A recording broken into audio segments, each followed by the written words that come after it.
Oh, good evening, ladies and gentlemen. It is June 30th, 2010, and this is Day 9 Daily, number 148. I would like to show off a new t-shirt I just got from thehandsomernerd.com, and it says, Plague! And of course, if any of you have ever tuned into any sort of Starcraft match involving the Zerg pieces at any point in time ever, you know exactly what I mean when I go, Plague! They just love screaming those units. Oh, Kitty! Oh, Skaji!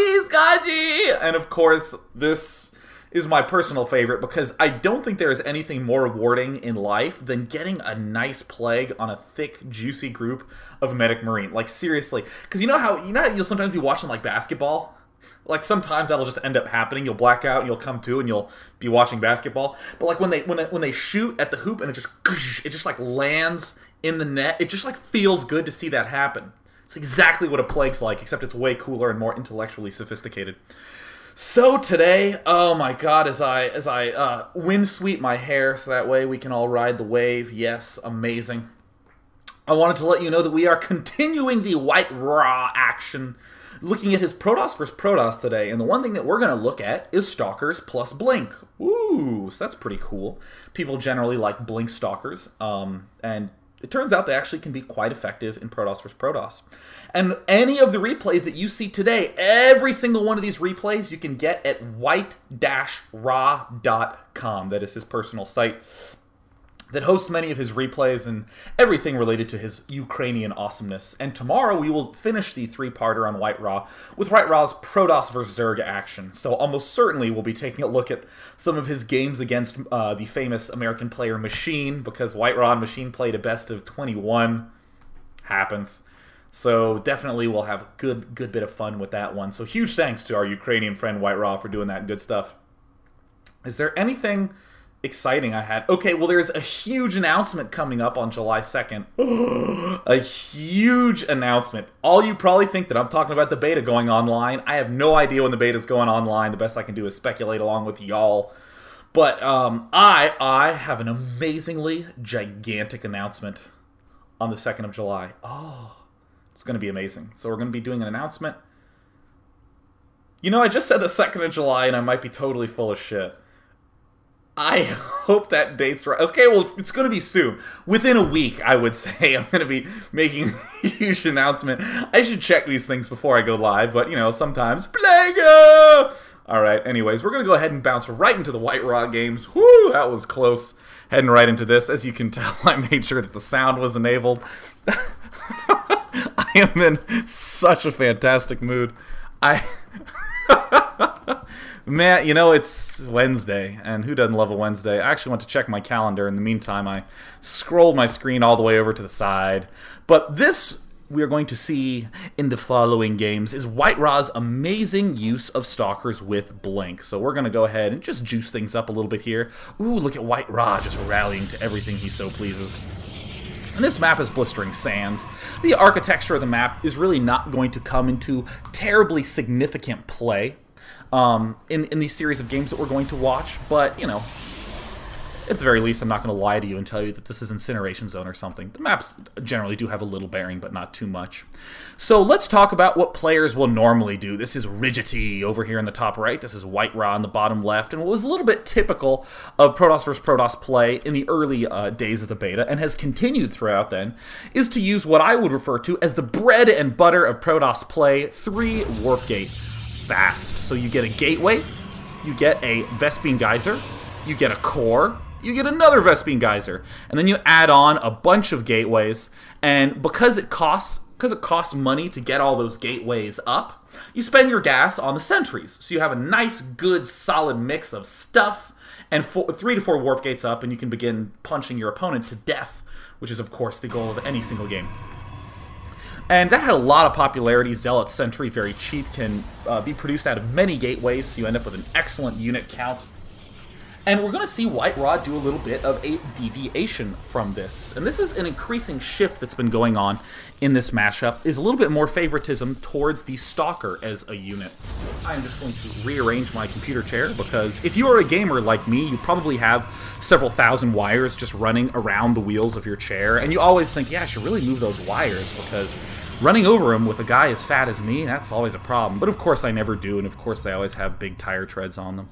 But now that all that crisis is done, we're coming back to the game, there's been this increasing shift on over to Stalkers, because if you get a lot of Stalkers early on, you can do serious magic with them. They are one of the fastest low-level units in the game. They can easily get rid of any scouting probe, and if you have more Stalkers than your opponent does, and they haven't quite gotten their Warp Gate tech up, you will be light years ahead of them. Yes, you look at Rigidity just getting his Warp Gate started right away. Probably should be spending a Chrono Boost on this pretty soon, but instead he opts to get it on the Stalker. Also a great choice. Chrono Boosting either that Warp Gate or that Stalker, because the Stalker will deny Scout, and the Cybernet, or getting the Warp Gate early, if you Chrono Boost that, this probe will obviously see it. Unless, of course, it's rappelling up a tree or something like that. But either way, this is an interesting choice by Whiterot to favor all of these Stalkers early on. And this was a little bit surprising to me, because I personally am a little bit more of the Zealot Sentry-oriented player. But look at this. Tons of Stalkers coming out. Warp Gate en route? Yes, indeed. A little bit high on the gas. We're going to see that plummet shortly. But you can do amazing things with Stalkers, because something that people tend to neglect, I feel, is how unbelievably fast Stalkers are.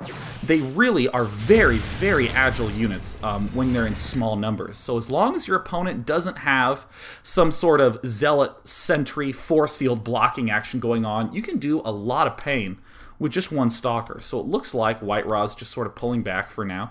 We see Rigidity, look at this, as he's adding on these sentries, he can afford to get another gateway. He's making more pylons. Rigidity's doing a little bit more of the standard play. Probably what would be the most speedy way to get your Warp Gates up would be not to get the Stalker, to get like a Zealot and go straight into your sentry production. But again, you can deny Scouts unless they are hiding underneath the tree. Oh. But already we're going to see Whiterot do some fancy schmancy stuff here with his Stalkers. He's going to try to do a little bit of a pushing action, and uh-oh, Whiterot manages to sneak this probe in a little bit. Definitely branks the front, broke that down. 2 force fields go down. Now, one thing to note, Whiterot's strategy that we're going to see does not rely on breaking the ramp. Absolutely does not rely on that in the slightest. But it's still always, useful if you can.